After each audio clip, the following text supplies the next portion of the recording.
Salam, əziz dəyərli izləyicilərimiz. Gördüyünüz kimi avtomobil Çanqanın Kinyan A05. Gördüyünüz kimi batareykalarda izolasiya problemi var. Səbəb odur ki, avtomobilin sahibi avtomobili şarj etmir.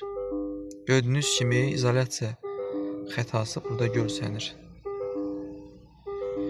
Ümum напряжение sabit cəryan üzrə 314 volta düşüb.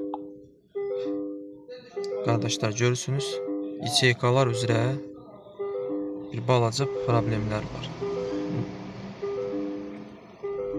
5 burada milivolt artıqlıq var. Напряжение 290 volta düşüb. Temperatur 8 minimum olmalıdır, 10 maksimum olmalıdır. Qalxıb 24 dərəcəyə.